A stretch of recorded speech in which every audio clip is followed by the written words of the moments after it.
সভাপতি, বিশেষ অতিথি এবং সুধীবৃন্দ, আসসালামু আলাইকুম।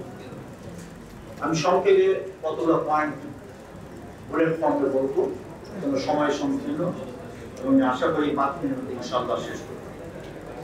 প্রথমত, আমরা বাঙালিরা কিন্তু বৈষম্যের শিকার জন্ম থেকে। এই বৈষম্যই আমাদেরকে লড়াই করতে শিখিয়েছে, এই বৈষম্যই আমাদেরকে রক্ত দেওয়া শিখিয়েছে। এই বৈষম্যের মাধ্যমেই কিন্তু আমরা ৭১-এর স্বাধীনতা পেয়েছি, আবার ৫ই আগস্ট ২০২৪-এর দ্বিতীয় স্বাধীনতা পেয়েছি। সেই বৈষম্যই কিন্তু আমাদেরকে বাঁচিয়ে রাখবে, আমাদেরকে শক্তিশালী এবং সংহতি, জাতীয় সংহতি এস্টাবলিশমেন্ট। আমি মনে করি এই বৈষম্য আমাদের একটা ঐক্যের প্রতীক। যখনই আমরা বৈষম্যের শিকার হই তখনই কিন্তু আমরা ইউনাইটেড, এবং যখনই আমরা বৈষম্য থেকে নিরাপদে থাকি তখনই কিন্তু আমরা ডিসইউনাইটেড। আমি মনে করি বৈষম্যটা একেবারে খারাপ নয়, এই বৈষম্য আমাদের ইউনিটি, আমাদের ভবিষ্যৎ উজ্জ্বল করবে বলে আমি মনে করি।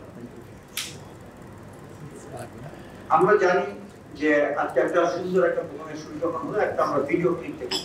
এই ভিডিও ক্লিপে পার্বত্য চট্টগ্রামের 13টি উপজাতি, তারা কিন্তু এখন আর পার্বত্য চট্টগ্রামের মধ্যেই বসবাস করছে না, বিভিন্ন জেলায় তারা বসবাস করছে। This is a good sign, this is a good sign in the sense যে তারা আমাদের বাঙালি বাংলাদেশের মধ্যে বিভিন্ন জায়গায় তারা বসবাস করার মতো অবস্থা পাচ্ছে। It's a method of integration. যে ইন্টিগ্রেশন যেটা পাকিস্তান ইস্ট ওয়েস্ট করতে পারেনি, সেটা যদি এই পথের মাধ্যমে আমাদের পার্বত্য চট্টগ্রামে যারা আছে তারা যদি আমাদের এখানে বিভিন্ন জেলায় বসবাস করতে পারে শান্তিতে, ডেফিনেটলি এখানে অপরচুনিটি আছে, শান্তি শৃঙ্খলা আছে বলেই তো তারা আসছে পার্বত্য। So it's a good sign, it's a positive sign. এই সেটেলমেন্ট যাতে আরো হয়, ইনক্লুশন আসলে এই আমাদের খেয়াল রাখতে হবে। আমি একটা জিনিস মনে করি, আজকে যে অবস্থা এখানে, সেখানে একটা মেইন আমাদের দায়িত্ব পলিটিক্যাল পার্টি। আমরা পলিটিক্যাল যারা মেজর পলিটিক্যাল পার্টি, আমরা কিন্তু ট্রাইবাল যারা আছে, যারা উপজাতি, তারা কিন্তু আমাদের মেইন পলিটিক্সকে আমরা ইন্টিগ্রেট করতে পারি না। তারা যদি আজকে আমাদের বিভিন্ন পার্টি সাথে ইন্টিগ্রেট হতো, তারা যদি মেম্বার হতো, পার্টিগুলো অ্যাপয়েন্টধারী হতো, তাদের কিন্তু এই দেশের প্রতি তাদের আস্থা এবং বাংলা জাতীয়বাদী শক্তি কিংবা বাংলাদেশি শক্তির তার ঐক্যবদ্ধ হতে বলে আমি মনে করি। আমি মনে করবো সকল যারা পলিটিক্স করেন, যাদের পার্টি আছে, তারা এই ট্রাইবালদেরকে আমাদের পার্টির বিভিন্ন সময় ইন্টিগ্রেট করতে হবে। আমরা জানি প্রতি সরকারই কিন্তু মাইনরিটিদের জন্য কিছু প্রিভিলেজ দিয়েছে, এটা কনস্টিটিউশনে দেওয়া আছে, কিন্তু আমরা সেই প্রিভিলেজ গুলা কি করে ডিস্ট্রিবিউট করতে দেখছি না। এটা ক্ষেত্র বিশেষে যাদের প্রভাব বেশি, যাদের প্রতি আমাদের নজর বেশি, তারাই সব লুটে নিচ্ছে। এটা যদি প্রপার ডিস্ট্রিবিউশন হয়, যদি প্রপার সব জাতি উপজাতিদেরকে নিয়ে তাদের ডিস্ট্রিবিউট হয়, তারা আমার মনে হয় তারা আমাদেরকে ইন্টিগ্রেট করতে, আমাদের সমাজে ইন্টিগ্রেট করার জন্য আমাদের আরো সহজ হবে। আমি জানি চিরং ভিত্তিক আমি বেশ কয়েকবার চাকরি করেছি, এবং এটা সবচেয়ে বড় মেইন প্রবলেম হচ্ছে ক্যাডাস্ট্রাল সার্ভে। এবং এই ক্যাডাস্ট্রাল সার্ভে আজ পর্যন্ত কোনো কিন্তু সাকসেসফুল কোনো একটা রোড ম্যাপ আমরা তৈরি করতে পারেনি। এবং ট্রাইবাল এবং বাঙালি যারা আছে, এদের মেইন তাদের মধ্যে যে গোলমালটা হয়, যে ঝগড়া বিবাদ, তাদের মধ্যে যে অস্থিতিশীলতার মেইন কারণ হচ্ছে ট্রাইবাল ক্যাডাস্ট্রাল সার্ভে। আমি মনে করি এই ক্যাডাস্ট্রাল সার্ভের উপরে আমাদের অত্যন্ত গুরুত্ব সহকারে নজর দেওয়া উচিত, এবং প্রপার একটা ক্যাডাস্ট্রাল সার্ভে কিন্তু আমি মনে করি সাধারণ যারা উপজাতি এবং বাঙালি আছে, এটা কিন্তু তাদেরকে শান্তিতে বসবাস করার জন্য একটা সুযোগ করে দেবে। একটা জিনিস কিন্তু আমরা খুব সব সময় মিউ মিউ করে ইনিয়ে নিয়ে বলে আসল কথা বলতে চাই না।